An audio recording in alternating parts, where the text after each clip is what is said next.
Welcome once again, my friends, and thank you for stopping by to listen to an old storyteller. Today we have a story from Brazil, and the title of this story is Domingo's Cat. Once upon a time there was a man who was very poor. He was so poor that he had to sell one thing after another to get food to keep from starving. After a while there was nothing left except the cat. He was very fond of his cat, and he said, "Oh, cat, let come what will, I'll never part with you. I would rather starve." The cat replied, "Oh, good Master Domingo, rest in peace. You will never starve as long as you have me. I'm going out into the world to make a fortune for us both." The cat went out into the jungle and dug and dug.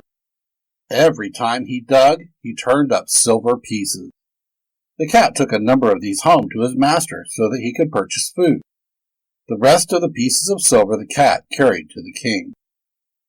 The next day the cat dug up pieces of gold and carried them to the king. The next day he carried pieces of diamonds. "Where do you get these rich gifts? Who is sending me such wonderful presents?" asked the king. The cat replied, "It is my master, Domingo." Now, the king had a beautiful daughter.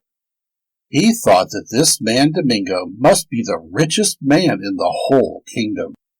He decided that his daughter should marry him at once. He made arrangements for the wedding through the cat. "I haven't any clothes to wear at the wedding," said Domingo when the cat told him that he was to marry the daughter of the king.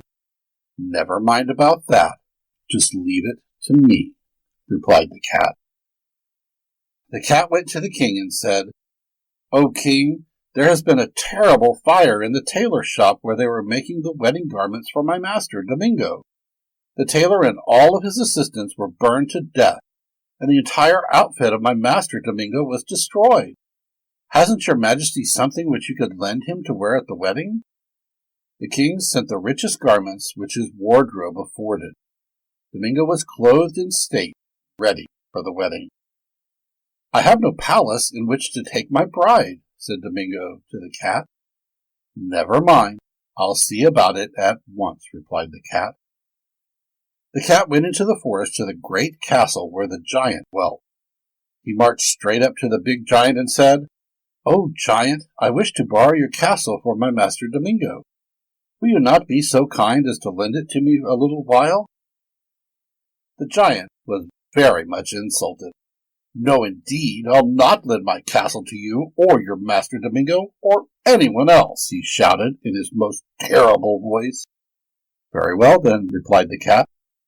He changed the giant to a piece of bacon in the twinkling of an eye and devoured it on the spot. The palace of the giant was a very wonderful palace. There was one room decked with silver, and one room decked with gold, and one room decked with diamonds. A beautiful river flowed by the garden gate. As Domingo and his bride sailed down the river to the garden gate in the royal barge, they saw the cat sitting in the window singing. After that, they never saw him again. He disappeared into the jungle and went to make some other poor man rich. Perhaps he will come your way some day. Who knows? Quem sabe, they say in Brazil. Thank you once again for listening to this story. If you enjoyed this story, please press that like button. Also, please help an old storyteller out by subscribing to my channel.